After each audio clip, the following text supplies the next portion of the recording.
My name is Camille A. Brown. I'm artistic director of my company, Camille A. Brown and Dancers. I make dances about current experiences, political views, and I use social dance, tap, ballet, hip hop, modern jazz to tell stories. I would just describe it as just very genuine. Very vibrant, and I love moving fast. And the intensity of her movements were what drew me. It's very athletic, it's human, and it's fun. I found that there was something missing for me, a world that I could create that was a safe space and have more time with people and their bodies and to figure out what my voice is. And the only way for me to do that was to have a company. We are in a world where people tell other people's stories and sometimes they don't tell them at all. And I think it's important for me to make sure that I'm telling mine from an authentic place. Story of Black people, story of Black women, story of society, personal feelings. No one can tell your story like you can. Her process is really going into not only talking about African American history, but then also going back to Africa and what the history in the spiritual realm is. Talvin, our dramaturg, he has a quote, "From ritual comes variation." So even though these are historical references that we're tapping into, it was also about the creative identity of those people, which makes the ritual change. I do want you to get the idea that we are talking about historical references, but I want it also to look like there's been a progression as well. And there was a lot of different stories that I didn't necessarily tell anyone. Camille gives that space and that flexibility for the dancers to open up.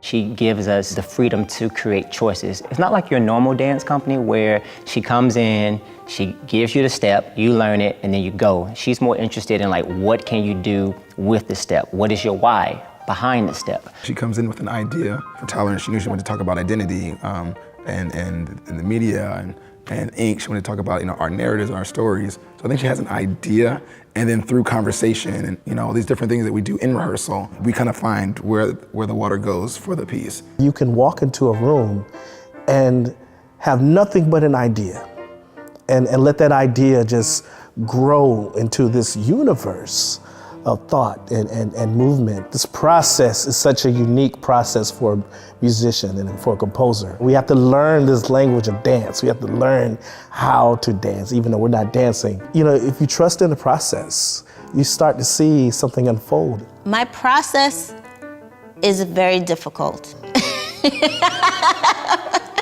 You have to be able to give me all kinds of choices because sometimes I can tell you what it's not before what it is. I think I push people to what they think is their limit. So it's constantly me not just getting on them, but it's more of like checking myself and making sure that what I create is something that is new for me.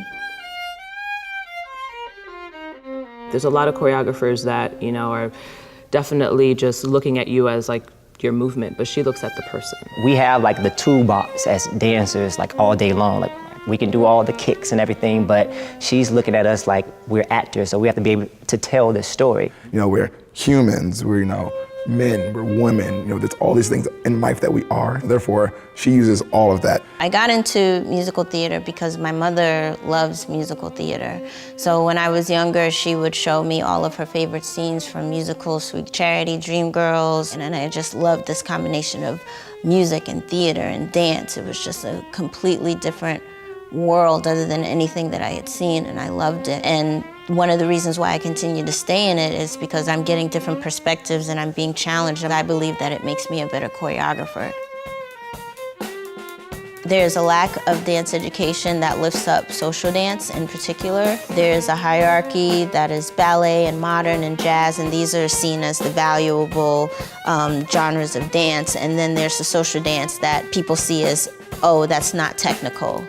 But it actually is technical. It's just as technical and valuable as the other techniques. It's needed for me. It was needed for me as a child. I have a small voice, so I didn't always want to talk and project. And this is my way of projecting. This is my way of showing who I am. And I think in this time when people are so fearful, it's important for us to feel our power and feel like we're able to share our voices, and dance can do that.